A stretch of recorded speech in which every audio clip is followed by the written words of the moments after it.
Price the Lord. கர்த்தருக்கு ஸ்தோத்திரம். இன்று கர்த்தர் நம்மோடு பேச விரும்புகிற வார்த்தை நானே வாசல். ஆமென். இயேசு கிறிஸ்துவாக வாசல். நானே வழியும் சத்தியம் ஜீவனும் சொல்லிருக்காரு இல்லையா?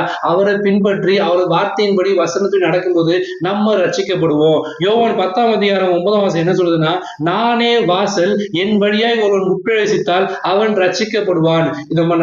அவர் வசனம் காலைக்கு தீபம் பாதைக்கு வெளிச்சமா இருக்கிறது. அவர் வசனத்தின்படி, அவர் வார்த்தையின்படி, அவர் கட்டளையின்படி, அவருடைய தீர்மானத்தின் நடக்கும்போது, அவர் காற்றவை நடக்கும்போது கர்த்தர் நம்ம ரட்சிக்க வேண்டி கர்த்தர் விரும்புறாங்க.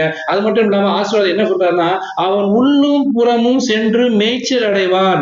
ஆவிக்குரிய வாழ்க்கைக்கும் சரி, உள்ளான மனுஷனுக்கும் சரி, வெளிப்புறமான ஐஸ்வர்யத்தை ஆசீர்வாதத்தை கர்த்தர் கொடுப்பேன்னு சொல்றாருங்க. கர்த்தர் என் மேய்ப்பரா இருக்கிறார், நான் தாட்சியடையேன். அவர் என்னை புல்லுள்ள இடங்களை மேய்த்து அமர்ந்த தண்டைகள் விவசாயத்தை பிரகாரமாக கர்த்தனை மேய்ச்சலை காண முடியாத நம் மேய்ப்பர் காற்ற வழி நம்ம போகும்போது நம்ம ரட்சிக்கப்படுவோம். ரட்சிக்கப்படுறதுக்கு ஒரே வழி கர்த்தர் தாங்க.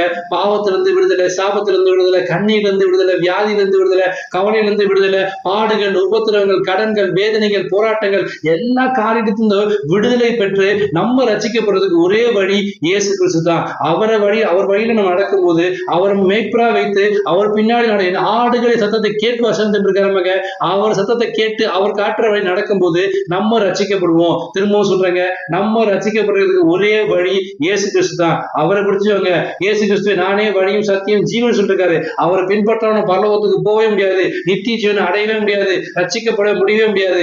அதனாலதான் கர்த்தர் சொல்றாரு, நானே வாசல். அவர் வழியா நம்ம உட்பிரவேசித்தோம்னா நம்ம ரட்சிக்கப்படுவோம். உள்ளும் புறம் மேய்ச்சலை கண்டு உள்ளான மனுஷனுக்கு ஆவிக்குரிய வாழ்க்கைக்கும் சரி, உலகப்புறமான ஆசீர்வாதத்தை கர்த்தர் ஒரு மேய்ச்சலை கொடுத்து, ஒரு ஆசீர்வாதத்தை கொடுத்து இன்று உங்களை ஆசீர்வதிக்க விரும்புகிறாரு.